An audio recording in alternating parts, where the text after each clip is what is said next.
요한이 왜 대도사가 아닌데 그다음에 성경을 정확히 깨닫지 못하면 하나님의 뜻과 능력을 오해하게 된다. 세례 요한은 누구이며 그가 배도자인 이유는 무엇인가? 세례 요한은 약속한 길 예비자, 참빛이 오기 전 어둠을 밝히는 등불, 주의 길을 곧게 하라고 광야에서 외치는 자로 성경에 기록되어 있다. 따라서 세례 요한은 그 당시 신앙세계가 예수를 영접할 수 있도록 인도하는 역할을 한 것이다. 세례 요한은 그리스도보다 앞서 보냄받은 사자로서 예수에게 세례를 베풀고 이스라엘 백성들이 그를 영접할 수 있도록 예수가 구원자임을 증거해야 하는 사명이 있었다. 예수가 사역을 시작했음에도 세례 요한은 여전히 자신을 따르는 제자들을 따로 두고 있었으며 그의 제자들은 바리새인과 예수의 제자들을 비교하며 금식에 대해 논쟁하기도 하였다. 급기야 세례 요한은 예수가 구원자임을 의심하며 다른 일을 기다려야 하는지 묻기도 했다. 예수는 처음 믿음을 버린 세례 요한에 대해 천국의 외인이라 평가하였으며 세례 요한의 역사로 육적 이스라엘 시대가 마감했음을 알렸다. 세례 요한은 성경에 약속된 예수의 길을 예비했던 사자였으나 그리스도를 의심하며 변질되었다. 흔히 순교라고 알고 있는 세례 요한의 죽음은 악인들의 가정 문제를 간섭하다가 발생한 일이었다. 한국교회가 규정한 이단 사이비 종교 가운데 이단 상담 신청이 가장 많은 곳이 어딘지 아십니까? 한국교회가 규정한 이단은 교단, 교파마다 그 기준이 다 다르며 이단의 정의를 명확히 알고 있는 목회자도 없다. 하나님의 말씀에 따라 신앙하는 성도는 성경을 기준으로 답을 하고 판정해야 한다. 그렇다면 이단이란 무엇인가?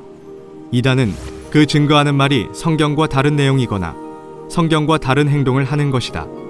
성경에는 비밀이 있는데 아직 이루지 아니한 것을 자의적으로 이거다 저거다 하고 주석을 만들어 가르치는 자는 다른 복음, 다른 교리를 가르치는 이단이다. 한국교회는 분명한 잣대 없이 철저한 검증을 거치지 않고 이단으로 정죄하고 있기 때문에 교계의 내부 분열과 성도들의 혼란을 더욱 가중시키고 있다. 우리나라에서 가장 큰 이단이 누구라고 생각해요? 장로교요. 장로교라고 생각해요? 네. 장로교보다 더 큰 데가 있어요. 장로교는 이단이 아니에요. 신천지 예수교와 장로교 중 어디가 성경에 입각한 곳인가? 그 교명의 성경적 근거를 살펴보자. 신천지 예수교의 정확한 교명은 신천지 예수교 증거장막 성전이다. 신천지란 새 하늘과 새 땅을 말한 것이며 이는 처음 하늘과 처음 땅이 없어진 후 다시 창조된 새 시대의 장막과 성도들을 말한 것이다. 예수교란 신천지의 교주가 예수라는 뜻이며 예수 그리스도의 계시, 곧 신약의 교리가 예수님의 것이라는 의미이다. 증거장막이란 계시록의 예언과 그 예언이 성취된 것을 증거하는 장막이라는 뜻이며 성전이란 거룩하신 하나님이 계신 곳을 말한 것으로 일반 교회가 아니다. 반면 장로교는 명칭 그대로 교주가 장로라는 뜻이며 그 뿌리는 1500년대에 유럽에서 장로교를 창시한 칼빈이다. 그는 종교개혁을 통해 장로교를 창시했으나 자신의 교리를 받아들이지 않는 수많은 사람을 이단으로 몰아 핍박, 고문, 살인했다. 1800년대 후반에 대한민국에 들어온 장로교는 일제시대 때 신사참배 운동에 동참했다. 이에 목숨을 걸고 반대하며 갈라져 나온 고신파가 바로 그 증거이다. 이후 장로교를 중심으로 보수 정권을 유지하기 위해 한국기독교 총연합회를 세웠다. 오늘날의 신앙인들은 지나간 시대를 거울 삼아 무엇이 정통이고 무엇이 이단인지 성경적으로 확인해야 한다. 그러면 그걸 자기 어려워. 대답을 하라 그러잖아. 제가 믿는 말씀 믿으면 안 죽어요. 아니 그러면 너 그런 거 안 믿어? 아니 너 죽어 안 죽어? 안 죽는다고요. 너 안 죽지? 육체적으로 안 죽지? 자, 안 죽지? 분명히 들었죠? 안 죽고 나면 이만희가 안 죽나? 너 이만희 죽으면 어떡할래? 안 죽으면 어떡하고. 어떻게 하지? 이만희가 안 죽으면 어떡하냐고? 너 그러면 나하고 약속하래. 이만희 죽으면 나올래? 영원히 죽지 않는다는 것은 성경에 기록된 하나님의 약속이다. 일반적으로 사람들은 영생을 믿는다고 말하는 이들을 이해하지 못한다. 지금까지 죽지 않고 영원히 살아온 사람은 한 명도 없었기 때문이다. 2000년 전에도 예수 역시 영생에 대해 가르쳤으나 사람들은 믿지 못하였다. 오늘날의 신앙인들이 부활은 믿으나 영생은 부인한다. 왜 반쪽짜리 신앙을 하는가? 적어도 하나님 예수님을 믿고 성경을 믿는 신앙인이라면 영생을 가벼이 여기면 안 된다. 그런데 개종 사업을 하는 목사들과 기독교 방송이 영생을 부인하고 세상 사람들로 영생을 비웃게 만들어 하나님의 약속을 욕되게 만들고 있다. 영생은 때가 되면 반드시 이루어진다. 또한 그 권한이 하나님께 있으므로 사람이 누구는 영생한다, 아니다 라고 단정지어 말할 수 없다.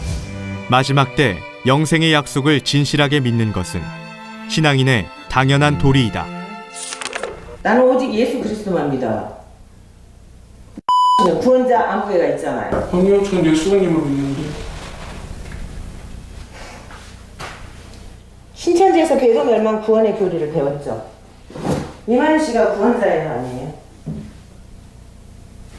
예수님이 그러니까 이제 다른 얘기 하지 말고, 자, 내가 물어봤잖아요. 물은 것만 답하면 돼요. 이만희 씨가 구원자예요, 아니에요? 신천지를 비방하기 위해 도리어 그들이 교리를 왜곡하고 총회장을 신격화하고 있는데, 이는 성경과 하나님의 역사에 대해 무지한 결과라 말할 수 있다. 성경에 기록된 것처럼 하나님만이 유일한 구원자이시나 모든 사람들에게 직접 말씀하지 않으시고 시대마다 하나님의 마음에 합한 목자, 즉 구원자를 세워 하나님의 말씀을 대언하게 하셨다. 예수도 하나님께로부터 말씀을 받아 전했고 그 말씀을 듣는 사람들은 구원을 얻었다.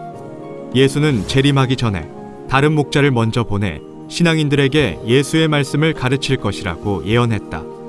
따라서 오늘날의 구원자 역시 자의로 오지 않고 요한계시록에 예언된 노정대로 오게 된다. 신천지에서는 총회장을 재림 예수라고 가르친 일이 없다. 예수가 다시 오기 전 먼저 보냄받고 성도들에게 말씀을 가르치는 약속의 목자라고 교육한다. 성경을 보니까 예수님이 어떤 육체로 온대요, 가신 그대로 온대요. 초림 때 육체로 온 예수는 십자가에 못 박혀 죽음을 당한 후 사흘 만에 육으로 부활했다. 이는 그리스도가 썩음을 당하지 않을 것이라는 구약 성경의 예언을 이룬 것이다.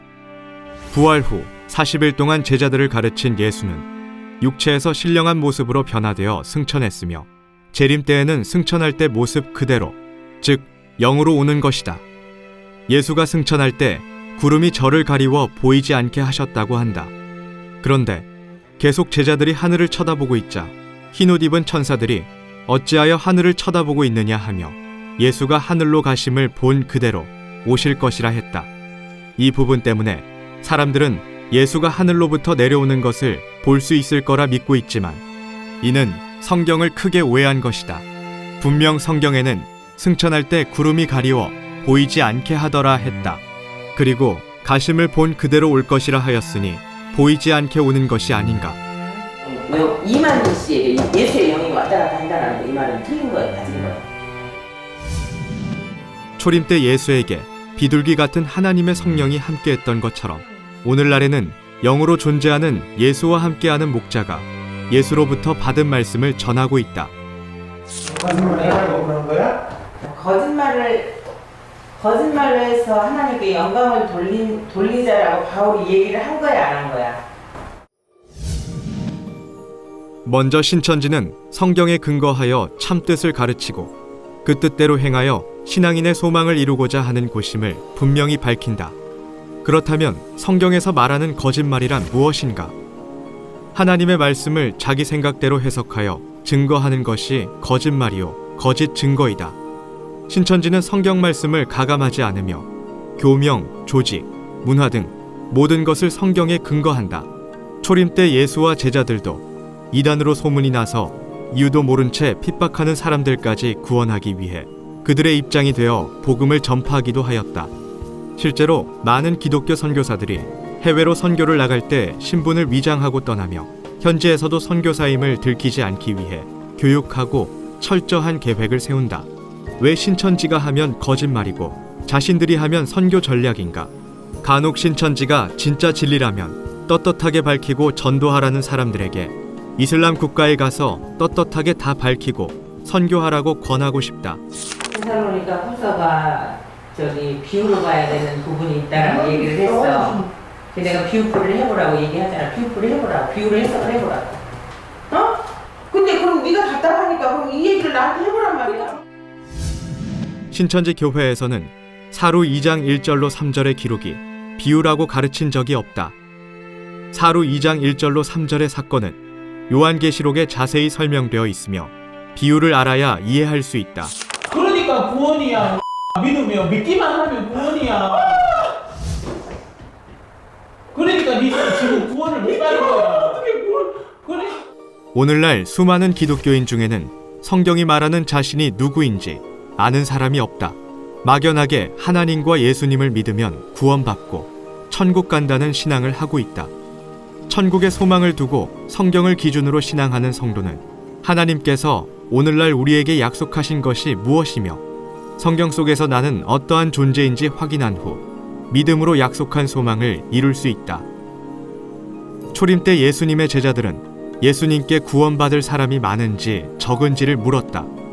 예수님의 답은 적다는 말씀이었다. 신약을 이루는 말세에는 구원의 조건 6가지가 자기에게 이루어져야 천국에 들어갈 자격이 된다.